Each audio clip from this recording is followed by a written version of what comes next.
Pabugso-bugso ang ulan at hangin sa Zambales, dulot pa rin po ng habagat na pinalakas pa ng bagyong Ineng. Partikular na binabantayan ng mga otoridad ang mga lugar na malapit sa dagat na posibleng maapektuhan ng matataas na alon. May ulat on the spot si Rida Reyes. Rida? Yes, alam mo, Connie, simula kaninang umaga ay ganito na ang sitwasyon dito. Medyo madilim talaga ang langit at pumapalo itong alon sa ating likuran. Bagamat hindi kabilang itong lalawigan ng Zambales sa mga isinailalim sa storm warning signal dahil na rin sa bagyong Ineng, ay kabilang pa rin naman ito sa mga lugar na binabantayan ngayon dahil inaasahan na ito'y magdudulot ng matinding pag-uulan simula ngayong araw hanggang sa weekend. Simula nga kagabi, Connie, ay mayat-maya itong ulan na sinamahan pa ng sobrang lakas na hangin.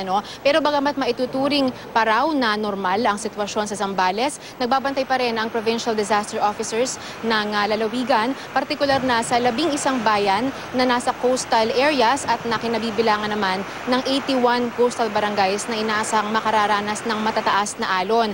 Mas maalon man ng konti kaysa sa normal ang dagat, hindi pa raw ito ang inaasang alon, Connie, na dala ng isang masamang panahon ayon mismo sa mga residente. Sa kabila niyan, handa namang sumunod ang mga residente sa abiso ng otoridad na huwag munang pumalaot para na rin sa kanilang kaligtasan. Maging ang mga beach resorts dito ay napahinga rin muna kahit pa holiday dahil sa masamang panahon. Pero may ilang turista pa rin tayong nakita rito, Connie, kanina, habang ang iba naman o mas marami ay nag-cancel na raw muna ng kanilang mga reservation. Imbes na mayroon pong pupunta, nag-ano na sila, back out na sila kasi ganito nga ang panahon. Kasi pag malalaking alon po talaga, walang nagpapalaot eh. Connie, umaasa ang mga residente na hindi na magtutuloy-tuloy itong mga ulan na ito. At ito nga yung habagat o yung mga localized thunderstorms nga raw ang sabi nila.